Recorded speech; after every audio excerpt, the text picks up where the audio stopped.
بسم الله الرحمن الرحيم الحمد لله رب العالمين وصلى الله وسلم وبارك على نبينا محمد وعلى آله وصحبه أجمعين أما بعد الله تبارك وتعالى دين القرآن إنما المؤمنون إخوة فأصلحوا بين أخويكم إنما المؤمنون les croyants إخوة ne sont rien moins que des frères فأصلحوا بين أخويكم réconciliez donc vos frères. Et le prophète sallallahu alayhi wa sallam dit ne rompez pas vos liens de fraternité, ne vous détournez pas les uns des autres, ne soyez pas envieux les uns vis-à-vis des autres, soyez plutôt frères comme Allah vous l'a ordonné. Ce lien de fraternité entre les croyants, les musulmans, est un lien fort et important, tellement important que le shaitan fait tout pour rompre ce lien, pour le rendre encore plus faible, pour séparer les frères musulmans les uns des autres. Allah tabaraka wa ta'ala dit dans le Coran Inna ash-shaytana lakum aduw fattakhidhuhu aduwa. Satan, ash-shaytan, est pour vous un ennemi. Considérez-le comme tel. Il faut le considérer comme un vrai ennemi qui fait tout pour te faire du mal. Et c'est pour cela qu'on demande toujours refuge auprès d'Allah tabaraka wa ta'ala contre le shaytan. On dit A'udhu billahi minash shaytanir rajim. On demande la protection. Et Allah tabaraka wa ta'ala dit dans le Coran وَإِمَّا يَنْزَغَنَّكَ مِنَ الشَّيْطَانِ نَزْغٌ فَاسْتَعِذْ بِاللَّهِ.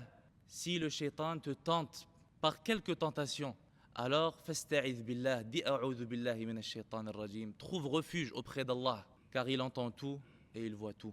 Et de la même façon que le shaitan essaye de trouver nos points faibles pour créer des problèmes, pour nous affaiblir, de la même façon, on doit être conscient du danger de notre propre âme qui est dans nos propres corps.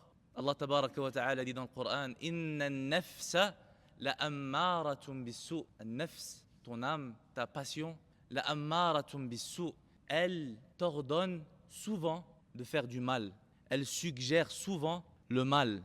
Illa man rahima rabbi. Sauf si Allah tabaraka wa ta'ala nous préserve par sa rahma, par sa miséricorde. Donc c'est important de se rendre compte de ce danger et de faire en sorte de garder ce lien de fraternité et de s'éloigner de tout ce qui peut y nuire. Par exemple, notre langue, qu'est-ce qu'on dit, comment on le dit, choisir le bon mot pour ne pas blesser son frère. Allah tabaraka wa ta'ala dit dans le Coran وَقُلْ لِعِبَادِي يَقُولُ الَّتِي هِيَ أَحْسَنُ إِنَّ الشَّيْطَانَ يَنْزَغُ بَيْنَهُمْ إِنَّ الشَّيْطَانَ كَانَ لِلْإِنسَانِ عَدُوًّا مُبِينًا. Dis à mes serviteurs يَقُولُ الَّتِي هِيَ أَحْسَنُ, de tenir le meilleur langage. Pas juste un bon langage, non, le meilleur langage. C'est-à-dire, si tu as le choix entre plusieurs mots, tu choisis le meilleur de ces mots-là lorsque tu parles à tes frères. Inna ash-shaytana yanzaghu baynahum. Le shaitan, il est là. Il cherche la moindre chance, la moindre opportunité pour créer des problèmes. Ash-shaytan aime à semer la discorde entre les frères. Certes, ash-shaytan est pour l'homme un ennemi avéré. De même, s'éloigner de tous les débats, les arguments, les querelles dont malheureusement on a tendance à céder à ce défaut. Même si tu as raison, il ne faut pas toujours essayer d'avoir le dernier mot et de rentrer dans des débats qui n'en finissent plus. Ce n'est pas le comportement d'un musulman. Le prophète sallallahu alayhi wa sallam dit Inna abghad ar-rijali ila Allah al-aladdu al-khasim. L'homme le plus détesté par Allah azza wa jal, le plus détesté par Allah tabaraka wa ta'ala, c'est celui qui est toujours dans des querelles et dans des débats. Et le prophète sallallahu alayhi wa sallam a dit que Allah tabaraka wa ta'ala promet une maison dans le paradis pour celui qui quitte le débat, même s'il a raison. C'est quoi l'intérêt de toujours montrer que tu as raison? En général, ça crée des problèmes dans la relation avec tes frères. Parmi les façons également de préserver cette relation, ce lien de fraternité, de ne pas en vouloir à chaque fois que l'autre personne, que ton frère fait une erreur. Tout le monde fait des erreurs. Et le prophète sallallahu alayhi wa sallam dit il n'est pas autorisé à un musulman d'ignorer son frère plus que 3 jours. Les deux se rencontrent et les deux s'ignorent. Et le meilleur de ces deux-là est celui qui commence à dire As-salam. Celui qui essaye de rétablir cette relation. Si à chaque fois que quelqu'un fait une erreur, dit quelque chose qu'il ne fallait pas, on commence à ignorer, on commence à en vouloir, alors on n'arrivera jamais à garder ce lien de fraternité. Et un des meilleurs comportements du musulman, c'est de pardonner. Allah tabaraka wa ta'ala dit dans le Coran Wala man sabara wa ghafara inna dhalika la min azmi al-umur. As-sabr, la patience, wa ghafar, et pardonner, l'endurance, la patience et le pardon, voilà bien la meilleure résolution. La meilleure des décisions à prendre, c'est de pardonner. Allah tabaraka wa ta'ala dit également فَمَنْ عَفَا وَأَصْلَحَ فَأَجْرُهُ عَلَى اللَّهِ. Celui qui pardonne et qui cherche réconciliation, il trouvera sa récompense auprès d'Allah. C'est-à-dire que sa récompense n'est pas connue.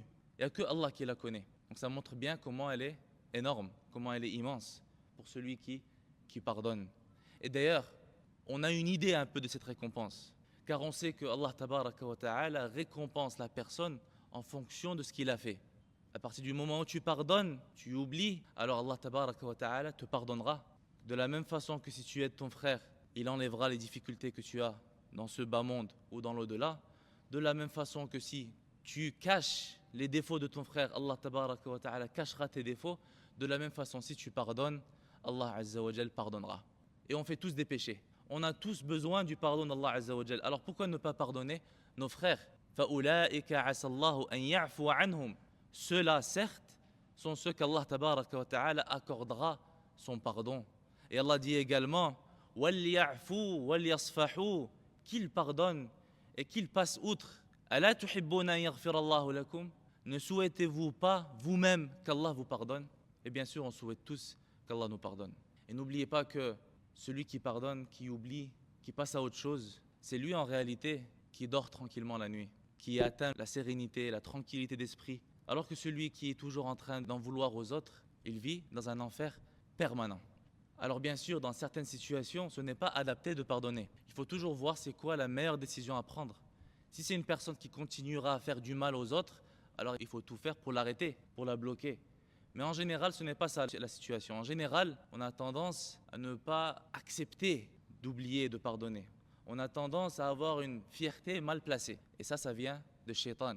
La plupart d'entre nous, lors de ce genre de situation, on dit « mais je ne peux pas me laisser faire, il faut qu'on me respecte, je ne peux pas accepter cette humiliation, je ne peux pas me laisser me marcher dessus, il faut que j'éduque cette personne, que je lui montre. » Et personne n'a dit qu'il faut que tu te laisses faire, mais dans la plupart des situations, le fait de pardonner, le fait d'oublier, à partir du moment où cette personne-là se rend compte de son erreur, demande le pardon, alors c'est ça la vraie fierté, et c'est ça le vrai honneur, et c'est ça la vraie masculinité, si on veut dire.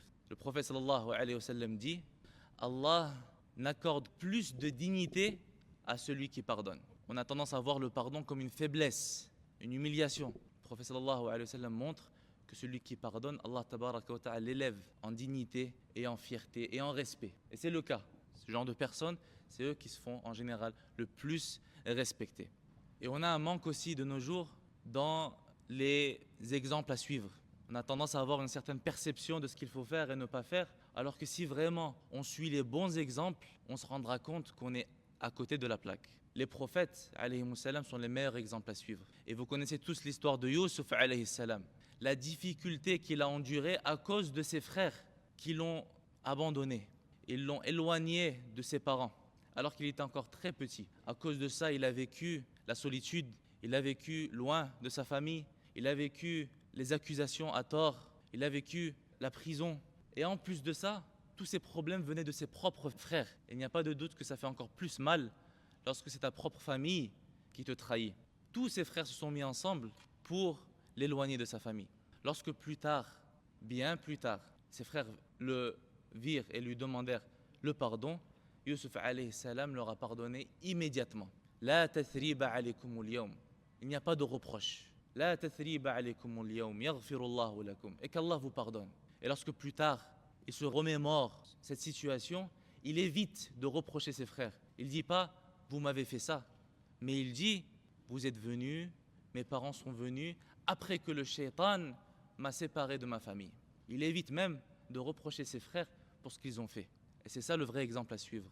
Et le prophète sallallahu alayhi wa sallam également, il a beaucoup souffert, il a beaucoup enduré, il a beaucoup patienté, mais jamais il n'a fait de dua contre son peuple.